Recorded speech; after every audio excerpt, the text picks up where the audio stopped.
Muy buenas noches, tengan todos ustedes. Son las 8 en punto y como hemos hecho ya a lo largo de muchas semanas, estamos transmitiendo completamente en vivo a través de la plataforma Zoom y simultáneamente a través de Facebook Live de Yo Soy Médico 17, a quien como siempre agradezco que nos facilite su plataforma que tiene más de 600,000 médicos y profesionales de la salud conectados. Bueno, se lo agradezco por aportar esto a la comunidad médica en esta época de pandemia. El día de hoy nos ven de Chile, Colombia, Ecuador, Perú, Panamá, Guatemala, República Dominicana, por supuesto, Estados Unidos y México. Como ustedes veían en la pantalla de inicio, el 15 de septiembre, el Consejo de la Judicatura Federal lanzó una convocatoria para peritos en todas las materias, entre ellos médicos de todas las especialidades.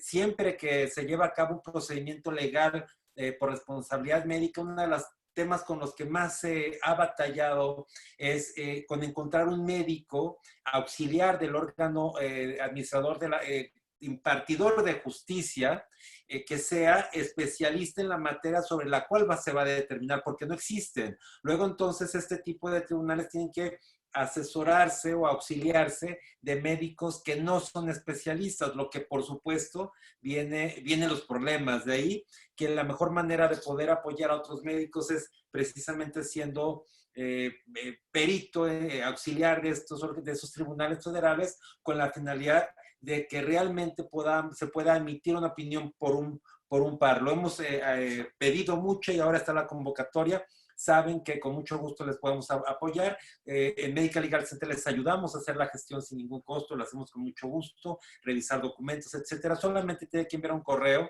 a atención.mlc@gmail.com, atención sin acento.mlc@gmail.com. Les recuerdo que todas nuestras pláticas están grabadas. El día de ayer hablamos de la norma 035. Si alguien quiere volver a verla, se le escapó un dato o quiere compartirlo a otro profesional de la salud, con mucho gusto entra a YouTube, teclee Medical Legal Center, se suscribe y tiene todas nuestras pláticas, más de 100 pláticas, más de 120 pláticas, especialmente diseñadas para usted. Susana Hernández siempre el lunes, miércoles y viernes genera una cápsula de información para profesionales de la salud para contención del estrés. Está disponible en Facebook de Medical Legal Center. Entran a Facebook, teclean también Medical Legal Center y ahí está la cápsula. Siempre Susana Hernández, le mando siempre un gran abrazo. Ya prácticamente estamos, mañana cerramos la semana con el maestro Martín de la Torre Vega, uno de los muralistas con más murales, vaya la redundancia, en el país. En México, tiene murales en varias partes de Latinoamérica, por supuesto. En España lo vamos a tener aquí. Es una sesión completamente cultural porque ustedes nos los han pedido. Les recuerdo nuestras redes sociales, Medical Legal Center en Facebook, Twitter e Instagram.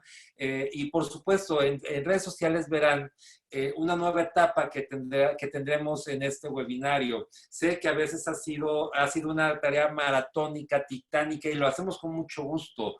Sin embargo, bueno, todo llega a su fin y próximamente llegaremos quizás a ese fin, pero renovaremos con temas que verán. Si entran a nuestras redes sociales en Facebook, Twitter e Instagram, verán cuál será esta nueva etapa para estar en contacto con todos ustedes. Les recuerdo también y les pido que me ayuden a compartir esta información con más profesionales de la salud. Si les llega un WhatsApp, les llega un mail, lo ven en redes sociales, compártalo.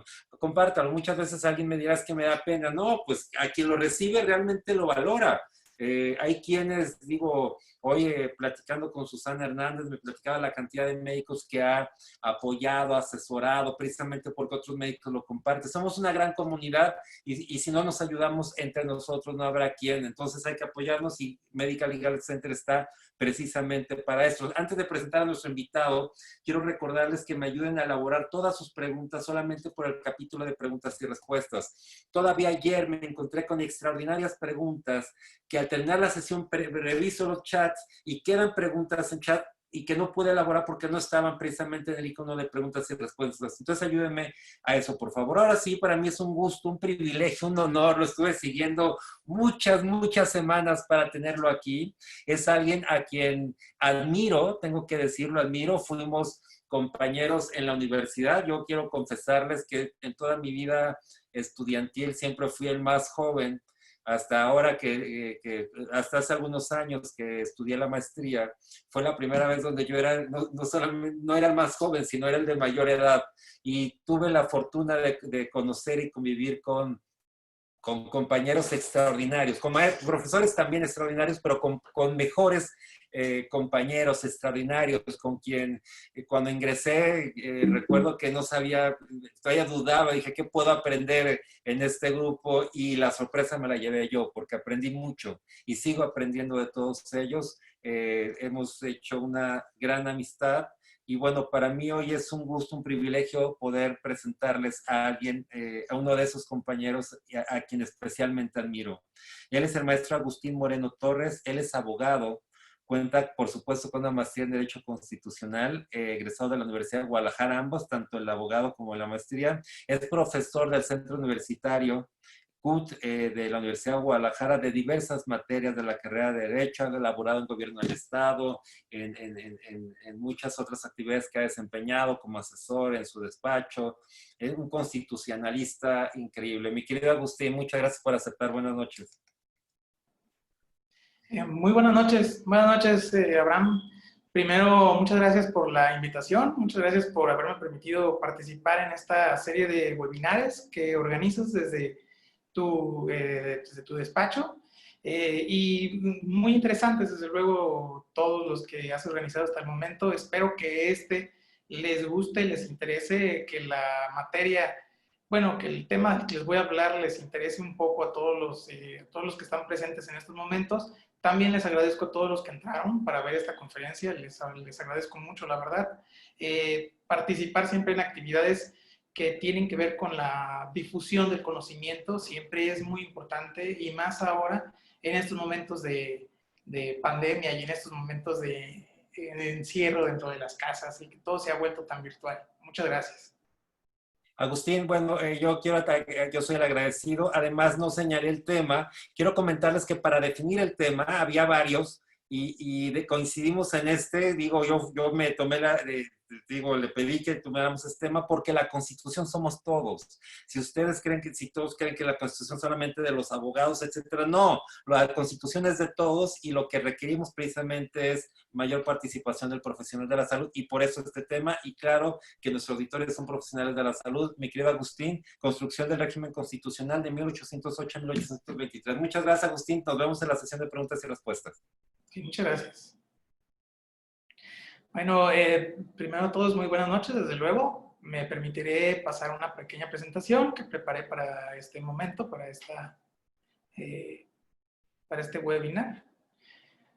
Miren, les voy a hablar sobre cómo se construyó el orden constitucional, cómo se va construyendo, cuáles fueron los factores y las ideologías que intervinieron para que pasáramos del antiguo régimen, antes de que existieran las constituciones como las conocemos en la actualidad, a tener una constitución ahora federal. Para 1824 se emite la primera constitución federal, tanto en el país como en el estado, en México en general y en Jalisco. Pero esto es el producto de una transformación que se va suscitando desde finales del siglo XVIII en España. Hay que recordar que, desde luego, nuestra tradición jurídica proviene de España, y de España también tiene mezcla europea en general, romana, desde luego, porque hay que recordar que pues, los romanos invaden esa parte del continente, pero nuestra tradición constitucionalista proviene de allá. Y esa tradición constitucionalista también va a tener tintes ingleses, tintes franceses, y va a tener también tintes estadounidenses, desde luego, más adelante, para que cuando llegue ya a nosotros, pues va a ser toda una amalgama de ideologías y de instituciones y de nuevas estructuras. Pero, ¿cómo fue este proceso de la transformación del antiguo régimen al orden liberal, al orden constitucional? Les intentaré dar una explicación lo más nutrida posible. Desde luego son muchísimos los momentos, son muchísimos los factores, los elementos, tanto políticos, ideológicos, sociales, que intervinieron, pero intenté resaltar los más importantes. Primero, ¿qué propició el cambio de régimen y el nacimiento de las constituciones como lo conocemos? Porque hay que recordar que desde 1215 ya había intentos de cartas, la de Juan Sitierra en 1215, sí, ya había, pero este tipo de constituciones en donde se habla de división de poderes, o sea, las divisiones de las antiguas tareas que tenían los estamentos, los brazos o las corporaciones, cómo fue cambiando para llegar al régimen que actualmente conocemos, que son poderes, cada uno con facultades bien definidas. Bueno, primero tendríamos que situarnos en dos lugares. Geográficamente está España y América. El punto de partida será España, pero todo lo que pasa en España va a tener una repercusión en América. Hay que recordar que España, desde Cristóbal Colón, Hernán Cortés, fue haciendo la conquista y fue tomando territorios para convertirlos en parte de sus reinos, en provincias y, bueno, y todo este proceso de integración. ¿Qué pasó en España? Situémonos desde luego para finales del siglo XVIII, específicamente más o menos en 1780 en adelante, es donde se va a venir esta crisis, esa crisis del régimen, del antiguo régimen, y con esta crisis del antiguo régimen va a dar el paso a que puedan empezar a efervecer las ideologías liberales dentro de España, y estas ideologías liberales darán el paso también al nacimiento de las constituciones. ¿Pero qué ocurría ahí?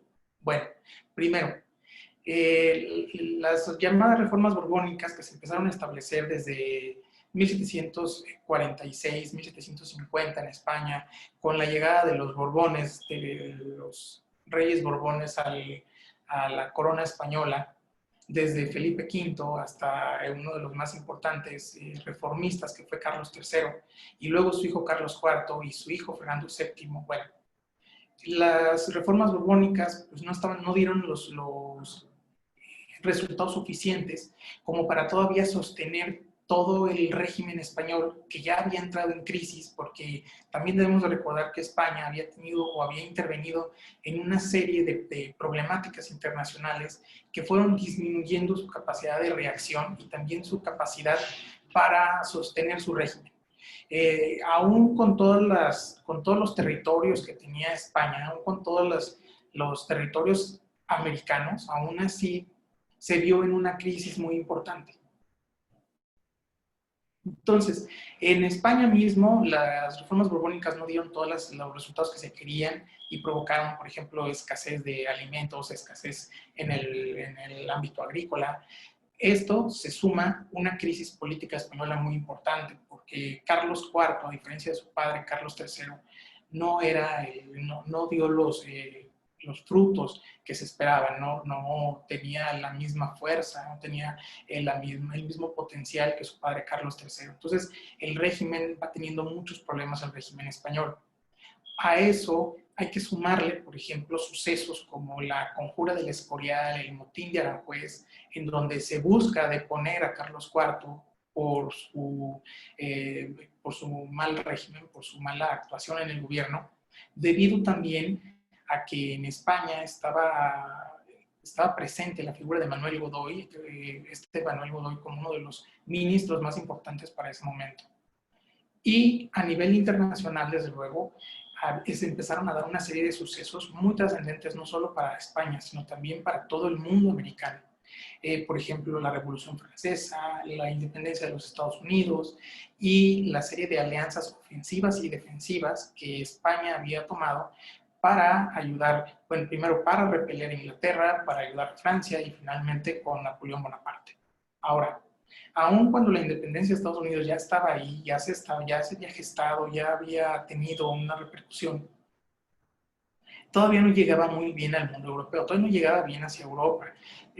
Más que nada, la independencia de los Estados Unidos fue muy importante para el régimen americano, porque muchos de los que iniciarán la independencia, los diferentes movimientos de independencia a lo largo de los territorios americanos españoles, van a tomar de alguna manera como ejemplo la independencia de los Estados Unidos, y al propio pueblo estadounidense lo van a tomar como un ejemplo de orden, de progreso y como un régimen progresista, desde luego.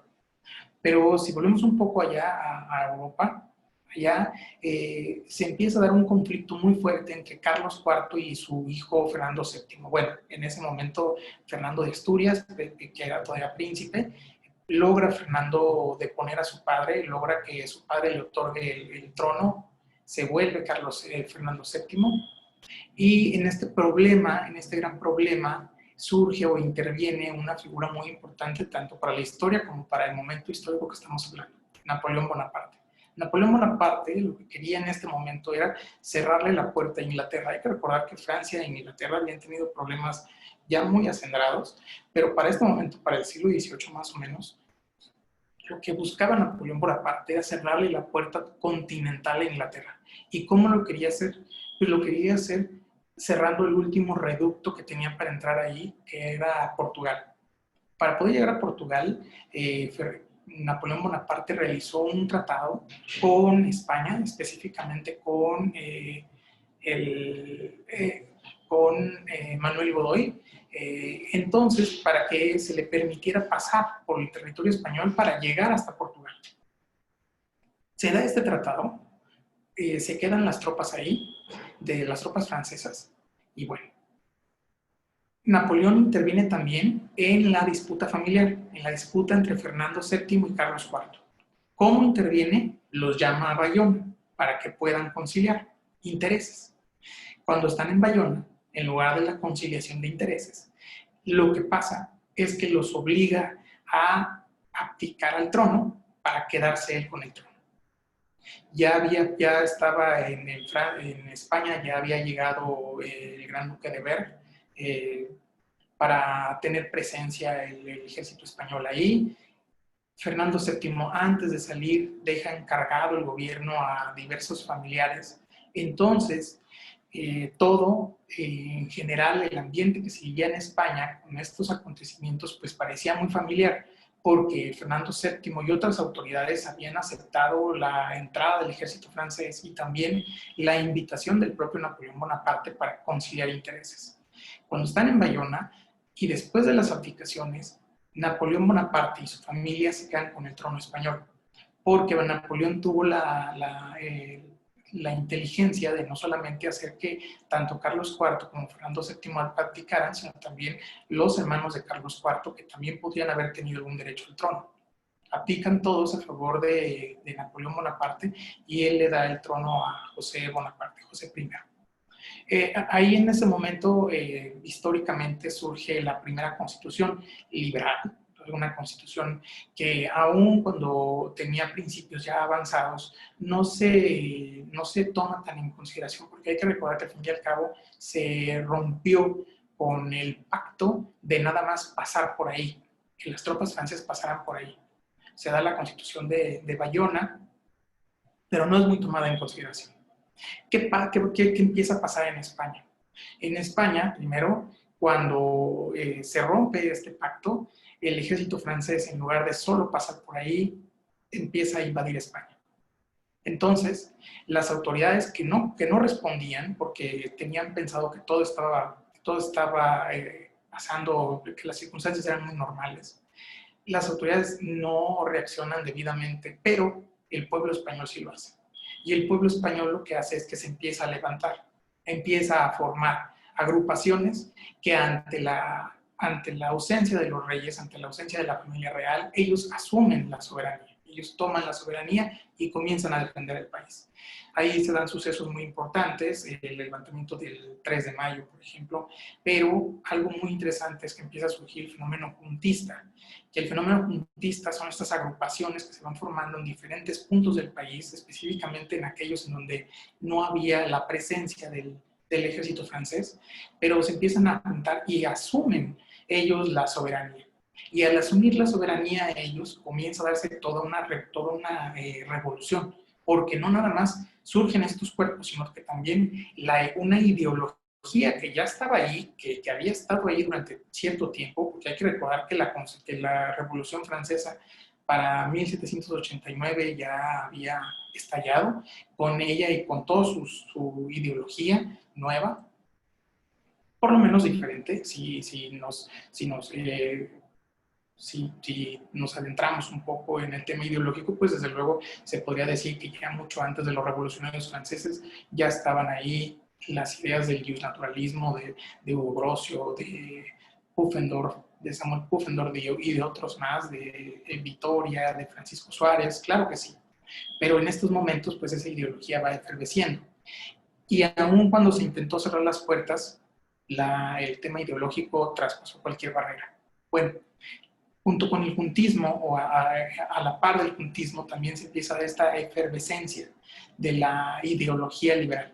Y esta efervescencia de la ideología liberal va a provocar un cambio radical dentro del antiguo régimen. Aún cuando estas juntas inicialmente solo lo que buscaban era el llamamiento a cortes, que se llamaran a las cortes para que las cortes pudieran decidir qué hacer durante la ausencia del rey. Este propósito inicial va a trascender mucho más allá, porque no solamente sirvió el tema del juntismo, no solamente sirvió para eso, sino sirvió para llamar a otro continente, para hacer una elección bicontinental de representantes. Miren, entonces, el ejército francés, ¿qué provoca en España? Pues el ejército francés provoca primero el fenómeno del juntismo en diversos territorios. Luego las juntas van a establecer una regencia. La regencia va a tener como principal tarea el llamamiento a cortes, y es un llamamiento bicontinental porque por primera vez se les llama a las Indias, a los territorios americanos, a los territorios ultramarinos, para que ellos puedan participar en la elección de diputados. Y esta elección de diputados, el primer llamamiento fue para la regencia, pero después va a ser para diputados que formen una corte. ¿Con cuál motivo se iba a formar una corte, las cortes? Pues para generar una constitución. Sí, aún cuando en España ya tenían algunos documentos entendidos como constituciones, esta constitución va a ser un documento totalmente diferente, porque aquí se van a romper con muchos esquemas que hasta ese momento imperaban, se van a respetar otros, porque tampoco no podemos hablar de algo tan radical en tan poco tiempo, sino que va a haber todo un movimiento modernizador, primero enmarcado en el propio antiguo régimen, pero después este movimiento modernizador va a empezar a abrirse paso, a abrirse camino, hasta lograr ese rompimiento, ¿no? Ese distanciamiento más profundo entre las instituciones del antiguo régimen y las nuevas del corte liberal. Entonces, este pensamiento liberal va a ser muy importante, la efervescencia de este pensamiento, que ya lo tenía Napoleón. O sea, por eso les mencionaba la Constitución de Bayona. Ya había un pensamiento liberal sustentado por los franceses, pero en España va a ser un pensamiento más moderado inicialmente, y después sí va a empezar a tener tintes más radicales. Bueno, las Cortes, ya una vez reunidas, después de todo un proceso de llamamiento en las Indias y desde luego en cada uno de los territorios a donde llegaba la invitación, la convocatoria a las Cortes, se hacía todo un proceso para elegir a un diputado que representara a esos territorios americanos. Y estos diputados que fueron elegidos en cada región, por ejemplo, en la Nueva Galicia, en Guadalajara, se va José Simeón de Urias, y él se lleva toda una serie de posicionamientos y de peticiones que la provincia tenía para España. Y ahí también se van remarcando todos estos problemas que de alguna manera estaban un poco olvidados o un poco cubiertos. Ahí en ese momento se hacen muy visibles, porque todas las provincias que van se llevan una petición hacia España. Hay que recordar que hasta ese momento no se había dado un ejercicio participativo directo de los territorios ultramarinos para tomar las decisiones de los reinos en general. Entonces, esta era la primera vez. Claro, cuando hablamos de esto, sin afán de emocionarnos por pensar que esta era la primera vez esta era el segundo ejercicio electo participativo, pero la primera vez que las Indias entraban, desde luego lo hacían por la necesidad de España, no tanto lo hacían por un tema de amabilidad o de reconocimiento completo de igualdad, sino que más que nada lo hacían porque España en esos momentos vivió una crisis muy importante, porque en cualquier momento podía ser totalmente invadida por los franceses. Así que volvió recordó en esos momentos que los territorios americanos también eran parte de ellos y les llama para que le ayuden, ¿no? Como este proceso deliberativo, aquí cuando se reúnen los diputados por primera vez, tal vez todos hemos escuchado que la primera vez que se reúnen es en la Isla de León, y una vez que en la Isla de León no pueden estar, se van a Cádiz para resguardarse mejor. Y ahí en Cádiz comienza todo un ejercicio deliberativo en donde participan diputados por primera vez de las Indias, de varios territorios españoles y de otros más que le pertenecían a la corona española. Ahí en ese momento comienzan a confluir ideologías. Van a estar presentes las ideologías francesas, la parte francesa, desde luego, porque hay que recordar que ya estaba ahí en boga todo el pensamiento francés por la revolución, pero también van a estar ahí las ideologías inglesas. El liberalismo inglés estuvo presente desde la Carta de Juan Sin Tierra en 1215 y estuvo ahí gestándose para 1800. Ya el liberalismo inglés ya también era muy importante, así que esas dos ideologías van a confluir, se van a unir, y como resultado de estas dos, de una forma moderada, va a aparecer primero una serie de decretos. Yo les digo aquí decretos liberales, porque ya van a tener una ideología diferente en todo este trayecto que se tuvo que dar para poder hacer el cambio del antiguo régimen. Y también se promulga el 19 de marzo de 1812 la Constitución Española.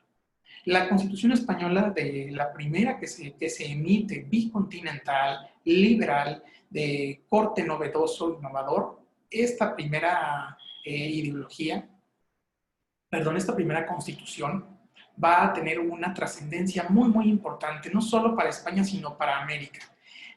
Y esta trascendencia va a sobrepasar los objetivos que se tenían inicialmente. Si bien con ella se quería retomar el orden, el poder en esos momentos para España por la ausencia de los reyes, porque todavía Fernando VII y Carlos IV todavía se encontraban tomados por Napoleón. Bueno, con esto lo que se va a hacer es que van a establecer una serie de libertades y de derechos. Por primera vez vamos a empezar a hablar de derechos y de libertades en un documento español, en un documento que va a empezar a transformar estructuras políticas y mentalidades. Y este le va a ayudar, de alguna forma, va a ayudar no solo a lograr fines españoles, sino que en América se va a tomar también como uno de los bastiones más importantes para alcanzar posteriormente la independencia. En realidad, la Constitución de Cádiz, esta Constitución que va a tener periodos de vigencia, lo vamos a ver, va a tener 2 periodos de vigencia. Primero de 1812, y luego en 1820 va a retomarlo, porque hay que recordar que, se promulga, empieza a llegar a los territorios americanos este gran código de códigos, o la ley de leyes, como le quisiéramos llamar a la Constitución. Porque aquí, en esta novedosa Constitución española, pues se van a establecer primero divisiones de poderes, aun cuando establecía todavía un régimen monárquico hereditario, pero luego ya constitucional. Se van a establecer ya toda una serie de reformas internas al régimen político español. Y también a los regímenes americanos, porque también hablaba sobre las audiencias, los ayuntamientos y otros cuerpos que estaban presentes en América. Así que era todo un cambio importante. Y no hay que quedarnos solo en la Constitución, sino también en la serie de decretos que se van a emitir después de la Constitución para empezar a completar algunos de los artículos más importantes. Y este documento, llegado a América, desde luego que este documento sirvió mucho para todos los intelectuales americanos que estaban buscando una salida diferente para el régimen que hasta esos momentos tenían. Pero haciendo aquí un pequeño paréntesis, el problema aquí para la Constitución de Cádiz es que su primera etapa fue muy corta. La Constitución de Cádiz fue emitida en el 12, empezó a entrar ya completamente en vigor más o menos para el 13, pero Fernando VII regresa a España en 1814. Y cuando Fernando VII regresa a España, cuando todos los diputados que habían participado en este ejercicio deliberativo, liberal, con un tinte diferente, se dan cuenta de que Fernando VII lo que hace es que deroga todo lo hecho por las Cortes, todo lo hecho por esos diputados americanos y españoles, y regresa al antiguo régimen. Deja sin efecto todo lo hecho por ellos y regresa al antiguo régimen. Es decir, esta primera etapa de conocimiento de las nuevas instituciones va a ser muy corta, pero va a ser muy importante, porque esta primera etapa va a venir a darles muchos puntos, muchos incentivos y muchos aspectos que se van a explorar durante los siguientes años, desde 1812 más o menos hasta 1824. Sí, va a ser una influencia muy importante la Constitución de Cádiz. Ahora, ¿qué pasa en América? ¿Qué va pasando en América? Bueno, en América, en términos generales, como lo hemos escuchado, pues en América se empiezan a tener noticias de la Revolución Francesa, de la independencia de los Estados Unidos, que ahí sí es un poco más importante porque son sus vecinos más próximos, y de los acontecimientos españoles. ¿Qué provocan los acontecimientos españoles en América? Entendiendo que para que una noticia española llegara a América tenían que pasar varios meses. Recuerden que en ese momento solo las comunicaciones eran por barco, eran por mar, y era complicado el trayecto desde España hasta América, ¿no? por la serie de problemas geográficos, climáticos y todo lo que existía. Bueno, ¿qué va a provocar? Al momento en que las autoridades americanas, específicamente nos vamos, yo pongo ahí México y Guadalajara, tomemos dos porque son las que más nos ayudarían a entender este proceso, por lo menos nacionalmente.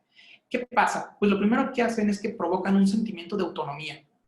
En América ya se había buscado desde muchos años atrás la autonomía, tanto de región a región como de regiones hacia España.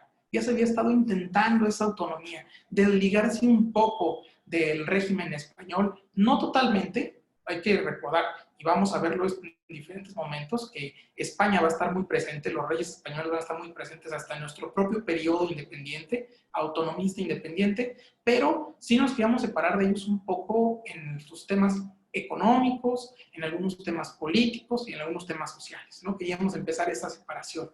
No se había dado, pero con este momento en donde hacía falta la cabeza del rey, donde recuerden que el rey era la figura de cohesión más importante para los dos continentes, independientemente de todo, debemos pensar que los reyes españoles nunca pisaron América, nunca pisaron México, por ejemplo, ¿no? Lo que sí pisaba México, lo que sí llegaba a México eran los sellos reales, las figuras del rey, una serie de simbolismos que provocaban la adhesión y la vinculación de los americanos con los monarcas españoles, pero presencialmente nunca estuvieron aquí. Se menciona un poco en la literatura, en la bibliografía del proceso, que se tuvo una breve intento de que Carlos IV viniera a México, a la Nueva España específicamente, entendida así, conocida así, para huir de todo lo que estaba sucediendo en España, pero eso al final no pasó. También va a provocar el inicio del movimiento autonómico independentista, el famoso inicio del movimiento por Hidalgo, sí, lo va a provocar esto también. ¿Por qué? Porque empieza a abrir un debate más amplio sobre toda la ideología liberal que para ese momento ya estaba circulando en América. Cuando se habla de ideologías en el término de la circulación de ideas, ya en América ya estaban circulando las ideas de la Revolución Francesa, ya habían circulado también la idea del justnaturalismo, con los autores que les había dicho, más otros que habían estado aquí ya presentes. Y a eso hay que sumarle lo que se empezó a escribir en Estados Unidos gracias al proceso de independencia estadounidense, la independencia que tuvieron respecto al gobierno inglés. Entonces, todo eso, cuando empiezan a llegar los acontecimientos españoles, ¿cuáles? Pues cuando empiezan a llegar las noticias del motín de Aranjuez, de la conjura del Escorial, de la salida de la familia española a Bayona, de las diferentes abdicaciones de Carlos IV, Fernando VII hacia Napoleón y hacia su hermano, del levantamiento del pueblo español, del inicio del juntismo. Cuando empieza a pasar todo eso, van a provocar sentimientos de autonomía que ya se tenían aquí, pero se empiezan a materializar. Hay sucesos muy importantes como la proclama o la proclama que generó el Ayuntamiento de México o la postura que tuvo el Ayuntamiento de México para que se empezara a pensar en una junta gubernativa para poder tomar el poder que se había dejado por el rey. Y también empiezan a surgir ahí los problemas, los choques entre los nuevos autonomistas, que van a tener la ideología liberal, con con los partidarios del antiguo régimen, ¿no? Se van a ver en diversas instituciones. El ayuntamiento, la Real Audiencia, el virrey, van a estar. Y en Guadalajara, desde luego, también tuvo repercusiones, porque aquí, hablando de los progresos que para ese momento mostraban, estamos hablando primero de México, la capital, que llevaba ya cierto tiempo del progreso, pero aquí en Guadalajara, para el siglo XVIII, va a ser uno de los siglos más prolíficos para la ciudad, porque para ese entonces ya estaban algunos seminarios, y si hablamos ya del final, por ejemplo, del siglo XVIII, pues estamos hablando de seminarios, es decir, del seminario de San Juan Bautista, del Tridentino, del señor San José, de la Real y Literaria Universidad de Guadalajara, también ya teníamos una imprenta, y había ya una circulación importante de libros, de obras, que traían, y además, con la llegada de los decretos de las Cortes, por ejemplo, pues todo este nuevo andamiaje ideológico, pues ya se va a ver pegado en los caminos más importantes de la Nueva España, de la Nueva Galicia, bueno, Guadalajara, México, se van a ver también pegados en los edificios más importantes, y todo eso pues va a empezar a generar todo un ambiente de renovación, va a empezar todo un ambiente de lo que de alguna manera se habla de la modernidad, ¿no? Va a empezar a generar todo este proceso de la modernidad. Bueno, y también aquí pongo a la consumación de la independencia, sí, porque como les mencionaba, como la Constitución de Cádiz tuvo dos momentos de vigencia, la Constitución de Cádiz va a ir más allá, se va a ir hasta 1820, y hay que recordar que nosotros hasta 1821 obtuvimos la consumación de la independencia, y la obtuvimos de una manera diferente. Muchos autores mencionan que es un poco paradójico, pero que realmente al final la consumación de la independencia no la hicieron los insurgentes, la hicieron los propios realistas en manos de Agustín de Iturbide, un militar realista que estuvo mucho tiempo peleando contra insurgentes y luego pues se adhirió a la causa que quería la consumación de la independencia, pero de una forma diferente a la que habían propuesto los insurgentes, ¿no? Bueno, la consumación de la independencia, viniéndonos un poco acá, para América, dejando un poco España, ya tenemos a la Constitución. Pero aquí, ¿qué pasaba para 1810? Que es cuando se da perdón, aquí, ¿qué pasa un poco en 1810? En 1810 se da primero el inicio de la independencia, se da todo un proceso que llega más o menos hasta 1815, 16, 17, en donde algunos cabecillas de la insurgencia continúan peleando en este proceso. Se van a dar muchos documentos que todavía en la actualidad siguen siendo un hito, una referencia obligada para comprender el proceso de la independencia. Se da desde luego los manifiestos de Hidalgo sobre la esclavitud y otros temas. Se van a dar los elementos constitucionales de Ignacio López Rayón, que queda al mando cuando fusilan a Hidalgo. Se van a dar los sentimientos de la nación de Morelos, el Congreso de Chilpancingo, que va a promulgar el decreto, la Constitución de Apatzingán. Se van a dar también otros tantos documentos que van a ser como, de alguna manera, van a ser el sustento ideológico de la insurgencia. Luego va a llegar la figura de Javier Mina y van a llegar otros insurgentes, y algunos de ellos van a quedar ahí todavía para más adelante, hasta 1821, 22 y más adelante, una vez que van terminando, que van falleciendo o que van acabando con los grandes cabecillas iniciadores de la independencia, pues van a quedar algunos que todavía van a surgir ahí, van a estar como figuras presentes aún después de la independencia. Vicente Guerrero, Guadalupe Victoria, Nicolás Bravo, y otros que durante el proceso de Iturbide también van a estar ahí presentes. Bueno, todo esto se va dando en el ámbito americano, con ideología liberal. Los documentos que les acabo de mencionar, por ejemplo, los elementos constitucionales de Rayón, los sentimientos de José María Morelos y Pavón, ya tenían influencia liberal, ya tenían influencia francesa, influencia española, que estaban leyendo porque los insurgentes leían, tenían conocimiento de lo que ocurría en Europa, ¿no? De todo este proceso que estaba ocurriendo en Europa. Bueno, termina el proceso, termina la etapa de la insurgencia aquí en América, más o menos en el 17, 1816-17, por ahí, pero por esos tiempos, pero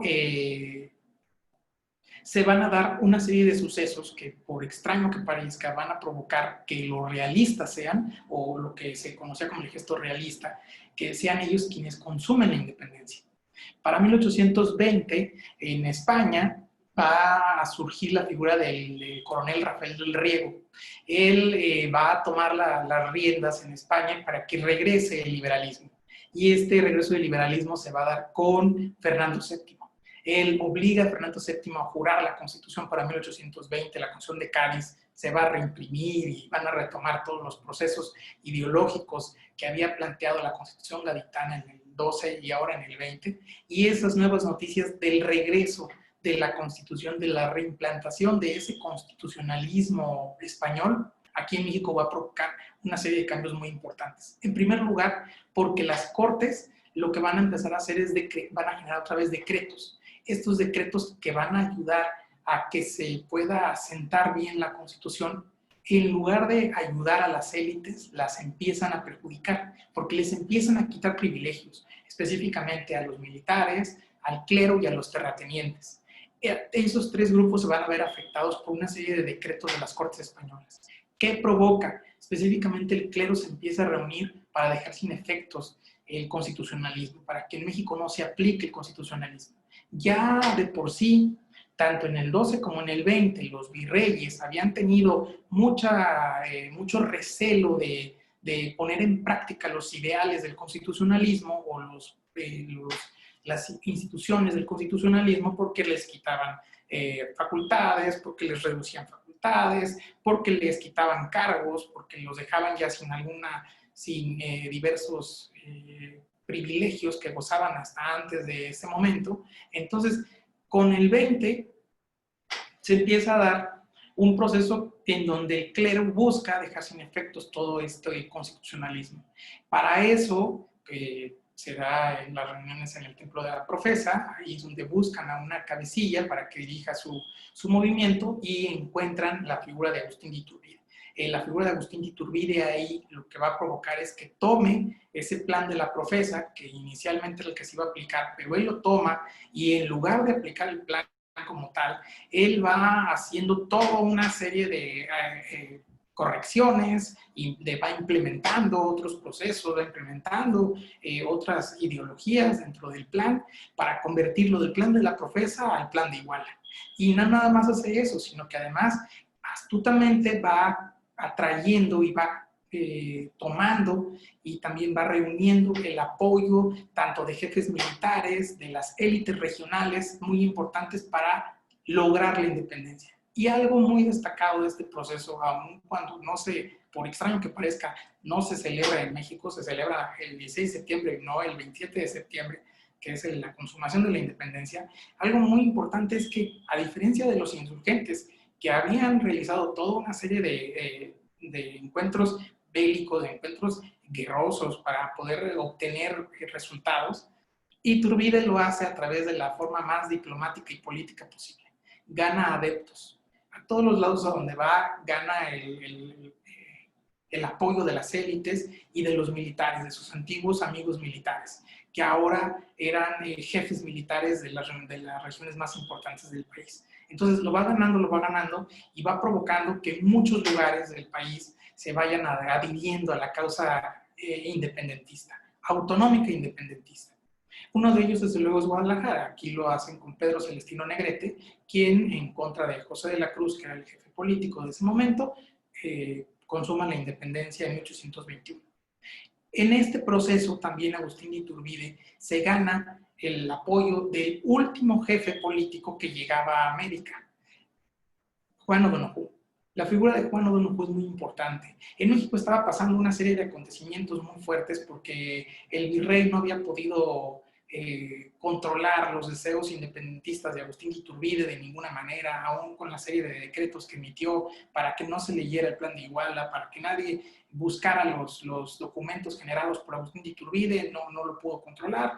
Las tropas de México lo deponen, establecen a un nuevo mariscal. Cuando llega Juan O'Donoghue, entran en conflicto, pero lo más importante es que Agustín de Iturbide también, como estaba monitoreando todos los lugares donde posiblemente lo podrían ayudar o posiblemente podría tener algún tipo de resistencia, se entera que Juan O'Donoghue llega a Veracruz.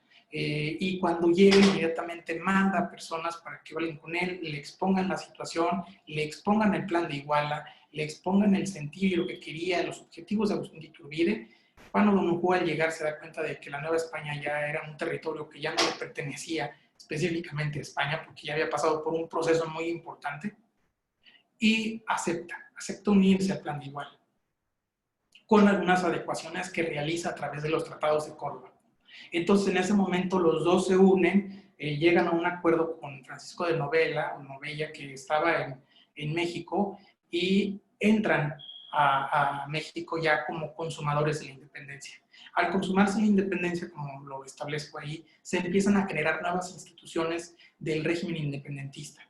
Una junta provisional de gobierno, una junta instituyente, un congreso, el primer congreso que se establece, la regencia, de la cual Agustín de Iturbide era el presidente de la regencia. Juan O'Donoghue formaba parte de la regencia, pero O'Donoghue fallece posteriormente. Ahí es donde algunos de las élites más importantes del país comienzan a tener un poco de desconfianza en Agustín de Iturbide porque veían muy desmedido su poder, y esta misma visión que habían tenido ya algunas élites se cumplió más adelante, porque Agustín de Iturbide quería que se le reconociera su gran labor como el consumador de la independencia, el consumador de este proceso que se había querido ya durante más de 10 años, ¿no? Entonces, él, a través de sus allegados, comienza a presionar al primer congreso, entra en disputas con él y, bueno, provoca que lo nombren emperador.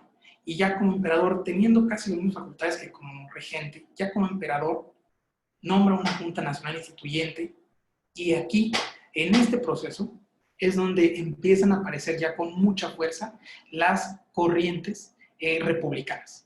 ¿Qué establecía el plan de Iguala? El plan de Iguala lo que establecía era que íbamos a tener todavía una monarquía. Todavía se hablaba de una monarquía para el plan de Iguala. Desde luego, una monarquía constitucional, porque se hablaba de que se reconocía todavía la Constitución del 12 y a otros tantos decretos, mientras no contravinieran lo establecido por los planes, se seguía. Pero aquí en este momento se empieza a mirar hacia otro lugar. ¿Por qué? Porque ya habían visto que Agustín de Iturbide lo que buscaba era el poder. Entonces se empieza a buscar a otro lugar. ¿Y hacia dónde se voltea? Hacia Estados Unidos. Ya había estado presente en Estados Unidos. El Despertador Americano, por ejemplo, el primer periódico independiente del país, en sus primeros números habló sobre las bondades de la sociedad americana, sobre las bondades del régimen republicano americano, y bueno, ese va a ser como la gran salida. Y una institución, o una autoridad, mejor dicho, que va a empezar a tener mucha fuerza, van a ser las diputaciones provinciales.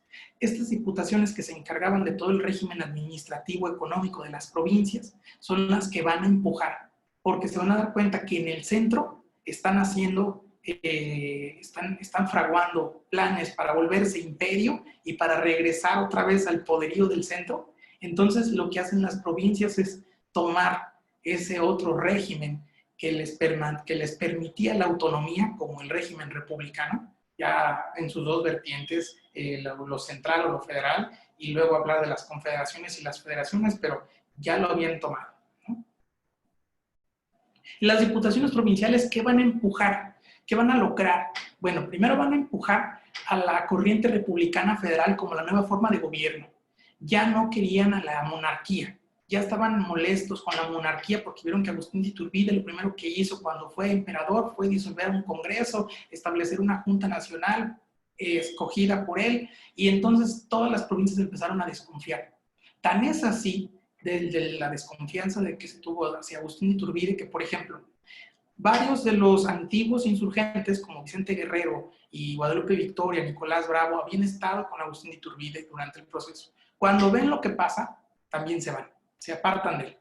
Se van y luego van a formar alianzas con otros generales que van a estar en contra de Agustín de Iturbide. Por ejemplo, generan alianzas con Santana, con Antonio López de Santana en Veracruz y también con Antonio Echavarri, que ellos dos van a promulgar primero el plan de Veracruz y luego el plan de Casamata. Planes muy importantes que van a permitir la destitución de Agustín de Iturbide, bueno, la abdicación de Agustín de Iturbide, la instalación del segundo Congreso, desde luego, y lo más importante, van a darle paso al cambio de régimen institucional, del régimen de gobierno. De una monarquía vamos a pasar a ser república. Y estamos hablando que eso ocurre de 1821 a 1823.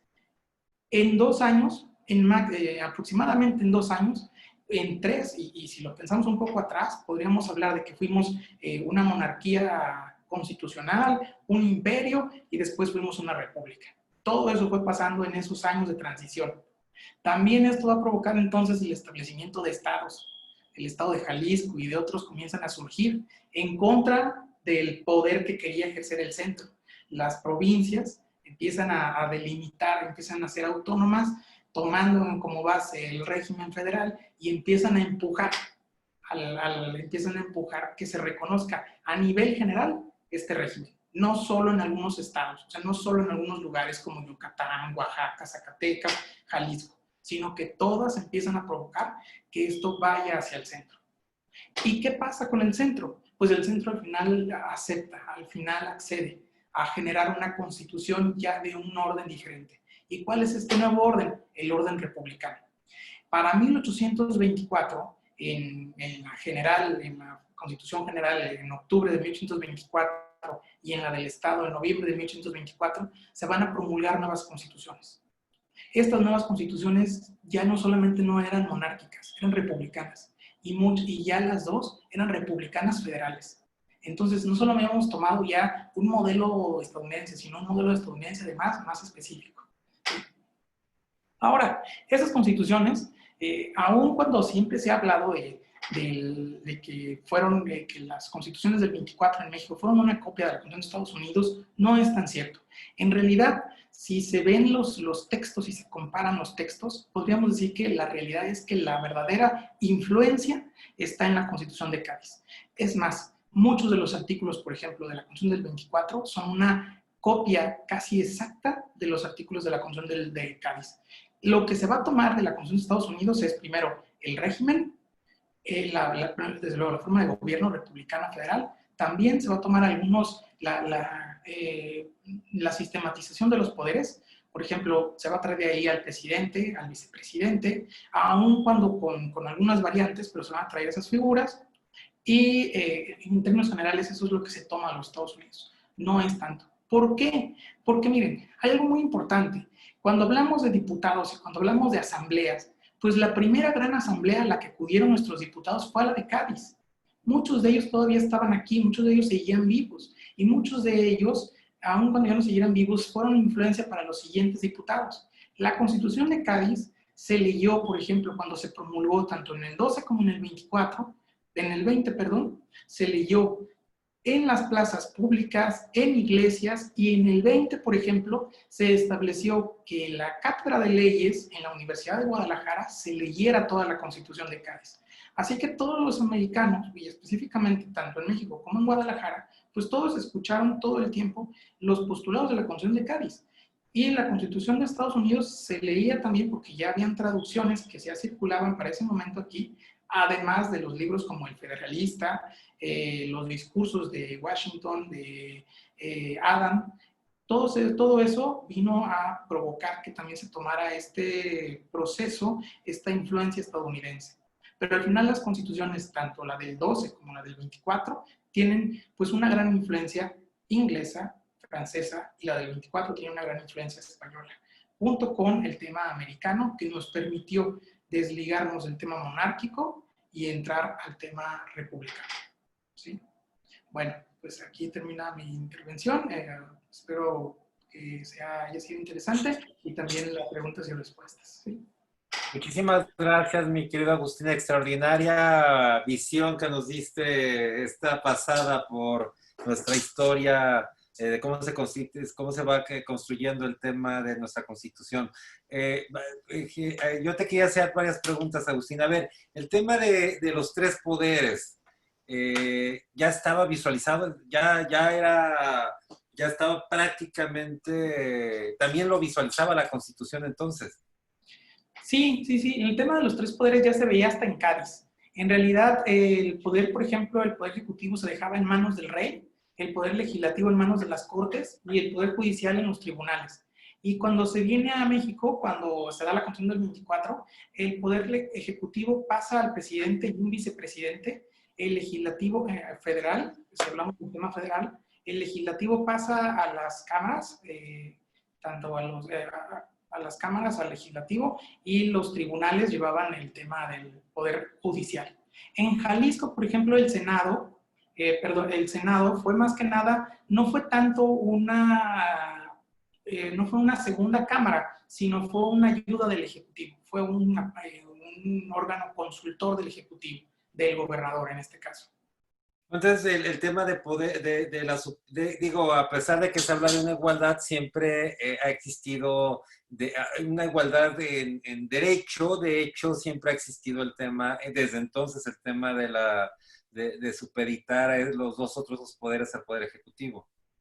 Sí, sí, sí, de cierta manera sí. Aún cuando se hablaba desde luego de la división, de que de que cada uno era un poder diferente, pero si se lee todas las atribuciones que tenía uno y otro, pues se puede ver que tenía cierta preeminencia alguno, pero en realidad, pues todos los poderes eran autónomos, ¿no? Tanto el ejecutivo. A ver, Agustín, nos ven de varios países, no solamente de México. Entonces mi pregunta es, la influencia que tuvieron las demás constituciones se dieron prácticamente en la misma época, o sea, en pocos años de diferencia. ¿Y fue la misma?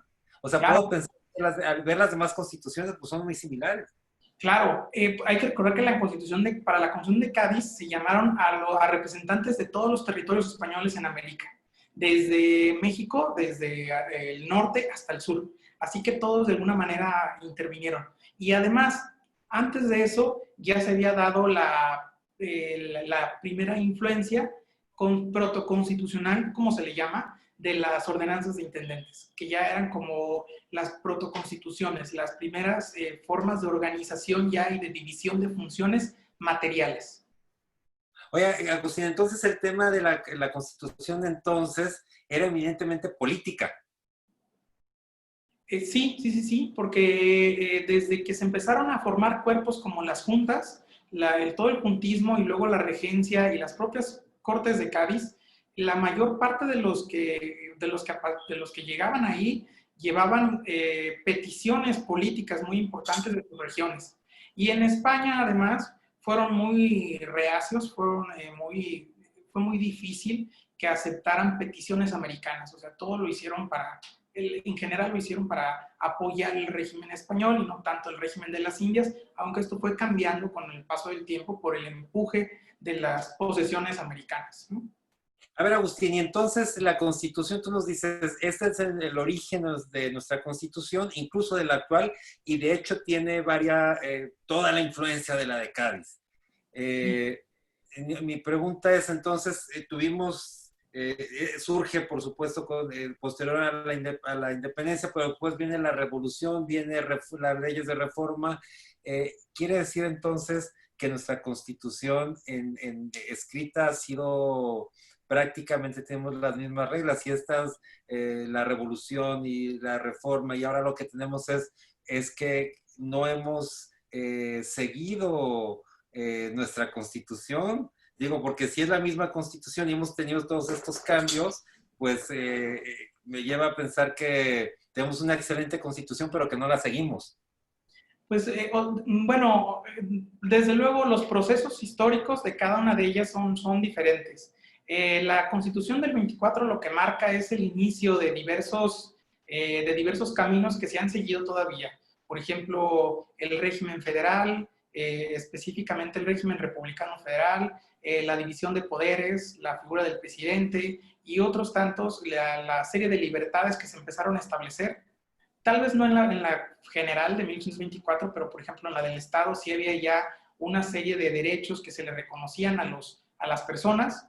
Esas son como que las líneas iniciales que marcaron este nuevo constitucionalismo primigenio. De acuerdo, Agustín, nuestra constitución, nuestra actual constitución. ¿Qué opinas? De la actual, bueno, pues en realidad la actual constitución igual ha tenido una serie de cambios, de que ya no se parece a la del 17, que es de donde proviene específicamente, ya no se parece tanto a la del 17, con una serie de cambios, con una serie de intervenciones, ya como la gran intervención de los derechos humanos o inserción de los derechos humanos, y nos da un panorama diferente, pero si se dan cuenta, las líneas iniciales todavía están ahí. O sea, las líneas iniciales ahí están todavía. Yo voy a ir un poco más, y a lo mejor esta no es completamente el tema de tu práctica, pero bueno, tú eres un constitucionalista. A ver, tenemos el tema, hoy en día mi pregunta, ¿tenemos una constitución vigente? Hoy en día tuvimos una pandemia y yo te hago una pregunta, Agustín, y vaya, no importa quién sea el presidente de cualquier partido, yo no voy a hablar, de hecho aquí está prohibido hablar de este tema, pero me pregunto yo, si tú fueras el asesor del presidente de la República, el asesor jurídico, ¿tendrías otras herramientas jurídicas para enfrentar de una manera diferente a como se hizo esta pandemia? Porque tenías el tema de que el 29 constitucional te daba el tema de declarar la contingencia, pero al declarar la contingencia sanitaria dejabas descubiertos a los trabajadores, a quien los patrones tendrían la obligación solamente de pagarles un sueldo mínimo diario durante un mes. Y entonces eso te lleva a otra repercusión. Mi pregunta es, ¿tendremos las herramientas para enfrentar nuestra constitución contempla estas herramientas para enfrentar otra crisis igual? Porque lo que hay que aprender es que esto no nos vuelva a ocurrir. Agustín. Sí, yo considero que sí, sí las tenemos, sí están dentro de la Constitución. Sí, aquí el tema es, más que nada, también yo considero que el tema es por la cuestión de los equipos, de los aditamentos médicos, de los hospitales, porque pueden trazarse líneas sobre la Constitución, líneas políticas de acción, pero también hay que pasar a la realidad y ver qué es lo que nos falta dentro de los hospitales como para atender esta clase de situaciones y a partir de ahí generar toda una estrategia. Pero la Constitución sí lo contiene. Aquí el tema yo considero que es más material, es más de equipo, de personal y de políticas y de acciones, más que tanto de si la Constitución nos ayuda o no. La Constitución sí nos ayuda, ahí está el derecho a la salud y otros tantos que se pueden tomar, pero aquí el tema creo que es más del ámbito material. Sí, pero por ejemplo, me refiero a Agustín, la pregunta iba a que el artículo 29 constitucional nos dice que el presidente de la República para enfrentar una crisis como esta, como la del coronavirus, tenía la opción de decretar un estado de contingencia. No lo decretó. O sea, esa es la herramienta jurídica, la contingencia. Pero no lo hizo. Y desde mi punto de vista lo hizo porque no le daba. No porque, porque yo también si fuera su asesor no me daba. Esto es, podía legalmente decretar la herramienta que tengo, que es el estado de contingencia, pero si lo hacía, la repercusión que tuviera eso iba a ser mucho peor que no decretarla. Claro. Al Sí. no decretarla hubo, claro, daños. En cualquiera de los dos escenarios había daños. En el escenario que tuvimos daños que, pues, empresas que están paradas, cerradas, etcétera.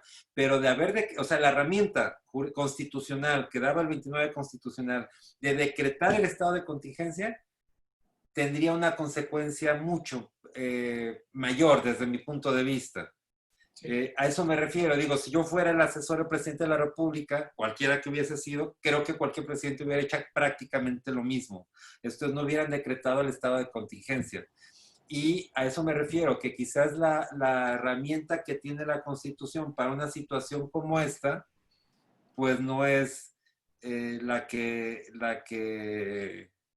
debiéramos tener. Y esto quizás nos llevaría a preguntarnos qué reforma constitucional necesitamos para que si en 10 años más volvemos a tener una contingencia como esta, cómo ¿qué herramientas debe tener un Estado para hacer frente a ella? En España, por supuesto, viste los toques de queda. Hubo toques de queda y no tuvieron la repercusión jurídica que hubieran tenido un toque de queda aquí. Aquí si el Estado hubiera dicho hay toque de queda, en ese momento pues causa un caos porque entonces la repercusión económica, los patrones no tendrían obligación de pagar sueldos, más que un sueldo mínimo, y eso hubiera tenido una repercusión social mayúscula.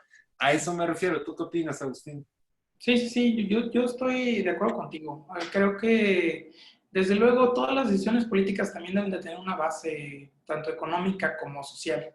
Y esa específicamente sí se tendría que haber pensado muy, muy bien para saber con exactitud cuáles pudieran haber sido las consecuencias de traerlo, pero también analizando el tema de salud, ¿no? Tal vez hasta Ahora, independientemente del tema económico. Ahora, dos temas más antes de otras preguntas que nos hacen. El siguiente, que es, tenemos en este momento, Agustín, paralizados muchas cosas por falta de leyes. Yo siempre he pensado que hoy en día el poder que más debe estar trabajando, más que el ejecutivo, es el legislativo. Tengo asambleas, Agustín, paradas.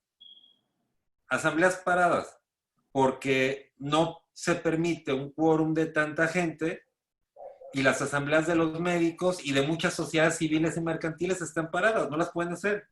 Y no las pueden hacer porque pues, no está regulado. Yo sé que este no es un tema constitucional, pero de la Constitución, pero no se pueden llevar a cabo estas asambleas porque las leyes que tenemos no permiten el hacerlas todavía con esta tecnología. ¿No crees que hoy en día el Poder Legislativo debería estar trabajando en todo lo que es medicina a distancia, teleconferencias, las asambleas virtuales, todo esto? ¿Qué opinas, Agustín? Sí, sí, sí, yo considero que sí. Y además también tomar hasta principios generales. Empezar a ver también el tema de preponderar algunos principios para que las reuniones sean virtuales y no se vulnere ningún otro como la confidencialidad o algún tema de presencialidad que no se vulneren, porque al fin y al cabo ahorita lo más importante es primero el tema de la salud y posteriormente el tema económico, político, social, ¿no? Pero tiene que regularse, y ahí es donde tiene que ya entrar el poder legislativo, en los congresos a trabajar en esto. El otro, tiene un tema que me encuentro, un tema sensible para los médicos, un tema constitucional. Tengo el tema del derecho a la protección, el derecho humano a la protección a la salud. Y me encuentro con que es un tema universal, es un derecho humano, y tenemos a un paciente que por cuestión de capacidad de infraestructura, su operación, su intervención quirúrgica está programada para dentro de 3 meses en el Instituto Mexicano del Seguro Social, porque pues, es el que le tocó, no hay infraestructura para hacerlo antes. Y entonces su abogado, que es el licenciado Agustín Moreno, presenta una demanda de amparo y le dice al juez de amparo, dice, oye, le estás vulnerando su derecho a la protección a la salud porque, pues, como que en 3 meses. Y entonces, en la propia suspensión, ordena que inmediatamente se fije fecha para esa intervención quirúrgica.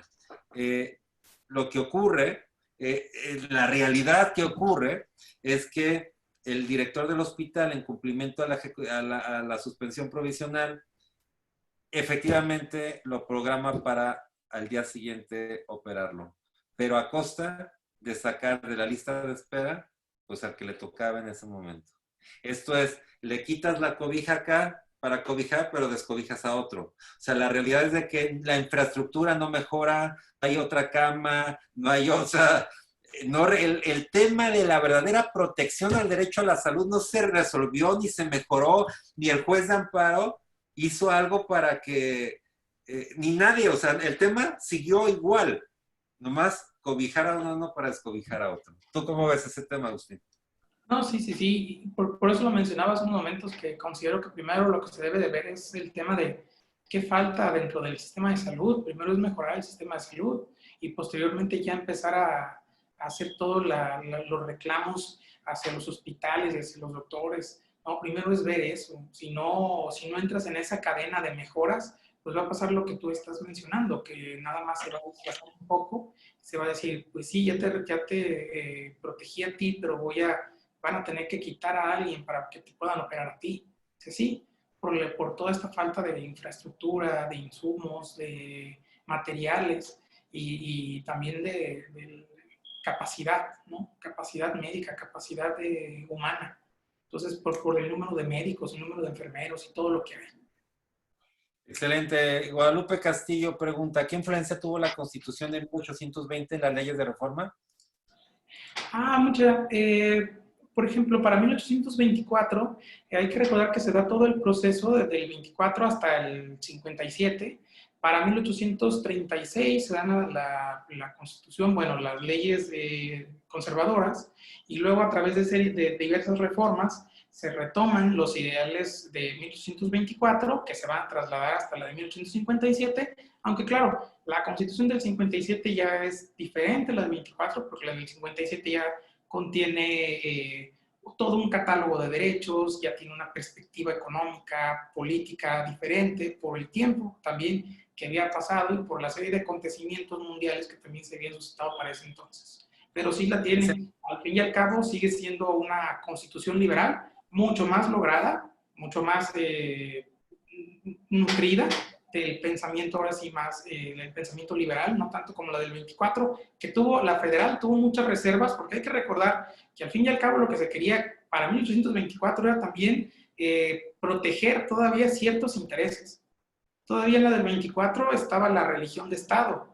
Vamos a dejar de tener religión de Estado hasta 1857, donde ya no se habla de la religión católica, por ejemplo. ¿Sí? Emma Leiva dice, muchas gracias por este paso histórico. ¿Qué tan cierto es que señalar a España como la madre patria, así como el idioma español, es incorrecto? Porque para esos ayeres aún no existía como tal España, sino que se debatía una guerra encabezada por Castilla y nuestra lengua oficial sería el castellano. ¿Nos podría comentar algo al respecto? Sí, miren, es muy interesante. Al fin y al cabo, lo que podemos ver es que este problema que surgió en España fue un problema que le permitió a todas las posesiones americanas buscar lo que ya habían anhelado desde hace mucho tiempo. Ellos ya anhelaban una separación política de España. No es que a partir de ese momento vieron la oportunidad. Ese momento fue el gran parteaguas para que todos sus ideales o todas esas necesidades de autonomismo pues se pudieran materializar. Para eso sirvió, desde luego, pero ya desde hace mucho tiempo ya venían una parte ideológica ya venía hablando sobre la separación con España y se pudo resolver en ese momento. Ahora, hay que recordar que, por ejemplo, para 1810 se hablaba de la autonomía, no de la independencia. O sea, queríamos ser autónomos en ciertas áreas, pero no nos queríamos separar de España, porque hay que recordar que el propio Agustín Iturbide en el Plan de Iguala hablaba sobre que Fernando VII tomara la corona de México y si él no aceptaba, la tomara alguno de sus familiares. Excelente. La doctora Blanca Margarita Hernández le envía un saludo. Dice, desafortunadamente, una vez que los legisladores entran al tema médico sin conocimiento, solamente entorpecen nuestras actividades. La doctora Olivo dice, hay muchos huecos en la ley actualmente, ya que conforme evoluciona la sociedad deben actualizarse las leyes. ¿Qué opina al respecto? Sí, yo estoy de acuerdo. El derecho es un proceso social y un proceso cultural. Como ahorita también lo mencionó el maestro Abraham, si nos estamos enfrentando a un problema tan importante como una pandemia, no nos debimos de haber quedado nada más con algunas reacciones. Teníamos que haber tomado todo este aprendizaje histórico, no solo nuestro, sino de otros lugares, para haber hecho frente al mismo. No nos pudimos haber solamente quedado tomando algunas decisiones y no las decisiones más acertadas. La doctora Roxana Martínez, a quien le envío un saludo fuerte y grande, dice, ¿qué podemos hacer los médicos para promover leyes? ¿Cuál es el mecanismo? ¿Por medio de asociaciones o colegios? Ahí sería interesante que se viera el artículo 71 de la Constitución. Ahí se habla sobre el tema de las iniciativas por parte de los ciudadanos, sobre una base del listado electoral, de las personas que están en el listado electoral, pueden presentar iniciativas y darle el seguimiento hasta que se puedan, establecer como leyes. El doctor Jesús Mateos, es necesario reestructurar los sistemas de salud, es urgente realizarlo. Durante la pandemia salieron todas las deficiencias de la atención de salud, pero las estrategias para enfrentar a la pandemia no vienen a resolver el sistema. Junto con la historia nacional, aparte también la historia de la medicina en México muestra muchas de las deficiencias actuales. Nuestro país se ha caracterizado por tener excelentes médicos, pero lamentablemente se van a otros países. El doctor Basurto de Veracruz dice, en muchos aspectos no necesitamos más leyes, necesitamos que se apliquen las que están y no solo que se apliquen de forma discrecional. Bueno, pues ya lo dijo todo el doctor Basurto. A ver qué opinas, Agustín. Sí, yo también estoy de acuerdo que muchas de las leyes que hay, si se aplicaran adecuadamente, tal vez nos ayudarían más que estar pensando en este proceso a veces desmedido de creación legislativa, ¿no? Agustín, tu mensaje final para la comunidad médica, por favor. Les agradezco mucho que me hayan invitado, les agradezco mucho que hayan estado presentes y ojalá les haya interesado. Algo que tal vez no pude decir, pero dentro de todo este proceso reformista fue también muy importante el tema médico, el tema de la salud. En muchos momentos estuvo hablándose de la mejora de la salud con el tribunal, por ejemplo, del protomedicato y otras instituciones, con la instalación de otros hospitales para mejorar el tema de la salud. El tema de la salud fue uno de los temas más relevantes también dentro de este proceso de renovación ideológica liberal. Muchas gracias. Agustín, y sigue siendo, hay alguien que decía, la salud no es todo, pero sin salud no hay nada. Y yo quiero reforzar este tema con la comunidad médica. Es mucho lo que puede hacer la comunidad médica. Lamentablemente han pasado 40 años desde la última vez que hubo una influencia importante a raíz de aquel movimiento residentes que tuvo acercamiento con el presidente de la República, en aquel momento el presidente Díaz Ordaz. Es mucha la influencia que puede tener la comunidad médica, es mucho lo que podemos hacer. Lamentablemente empieza a organizarse un tema donde se puede escuchar a la comunidad médica y bueno, hay siempre lamentablemente intereses que no permiten que avance. Sin embargo, bueno, la comunidad médica siempre con la intención de buscar la mejor alternativa de salud para todos los mexicanos y bueno, para todo el pueblo, y digo pueblo porque somos toda Latinoamérica, no importa de dónde sea, estando aquí, tienen la obligación de atender y tienen el derecho, es un derecho humano a recibir la atención médica. Y creo que podemos hacer mucho más al respecto.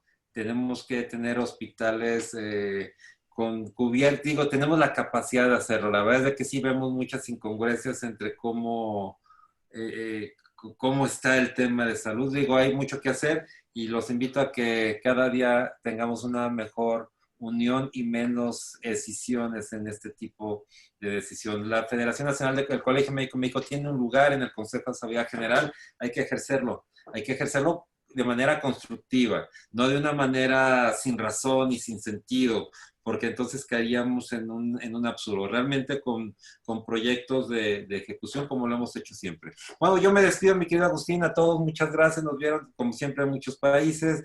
Les recuerdo a todos aquellos que quieran ser peritos del Consejo de la Judicatura Federal, les voy a dejar los requisitos, hay que enviar un correo a atención.mlc@gmail.com y mañana cerramos la semana con el maestro Martín de la Torre. También un tema cultural, los murales en México. Muchas gracias, Agustín.